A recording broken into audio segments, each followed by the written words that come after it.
The Dichotomy of Leadership by Jocko Willink and Lee Babin, written in 2018, is a follow-up to their book Extreme Ownership. And in Extreme Ownership, it's talking about taking extreme accountability of everything around you.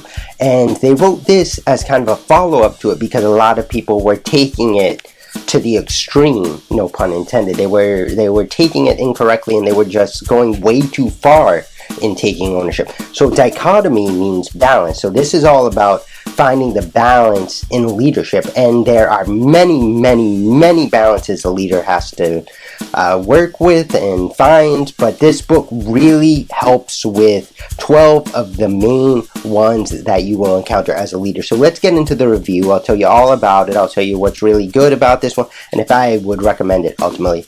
All right, let's go. So they say in the beginning of the book, in the preface, that you don't actually have to read Extreme Ownership to find value in this one, which I agree, you don't, but I think it would be incredibly helpful if you read that book first, just to grasp the philosophy and understand, you know, the 4 pillars of combat and the different foundational tenets of that one. But this, really, you're going to find value in it either way. There's a lot in here which, you know, it focuses on dichotomies. So it'll focus on, like, one chapter is leading and following, another one is being aggressive but not reckless.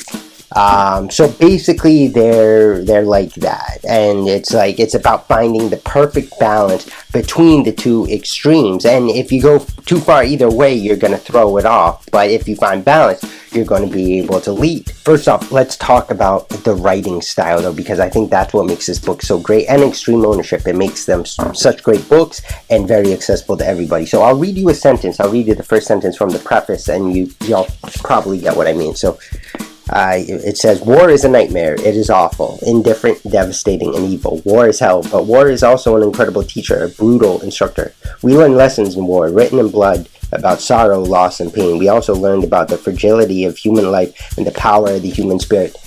So you'll notice probably in that is very concise, right? Like, that's Jocko and Leif's writing, right? They're not going out of their way to try to sound academic or formal. They are being concise. So they're actually using the second pillar of the combat strategies, which is simple. They don't really talk about those 4 in this book that much, but they definitely keep it simple in this, and it really makes the book accessible and worth reading. Another thing that's great is their ability to tell stories. So each chapter is going to start off with a story from their experience in Ramadi, Iraq during the war, much like Extreme Ownership did.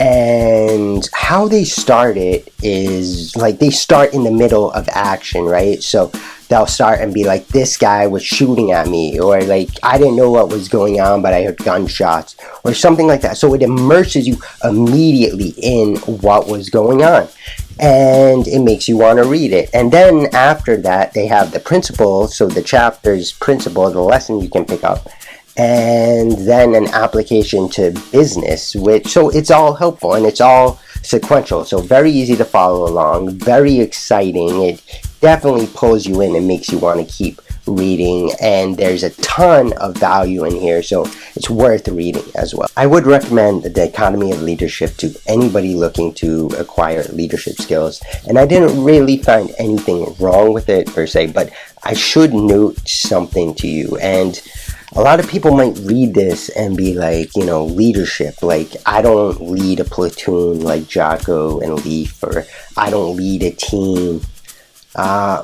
But they say in this book, and as they said in Extreme Ownership, like, this is about leading in general, right? You can be a leader of your own world, of yourself even, and arguably I would say we must lead ourselves before we can lead others, right? And that's where the chapter on leading and following comes in, because, like, you need to be able to follow to learn in order to implement those skills that you learn so that you can lead. So definitely this book is for anyone, not just leaders per se.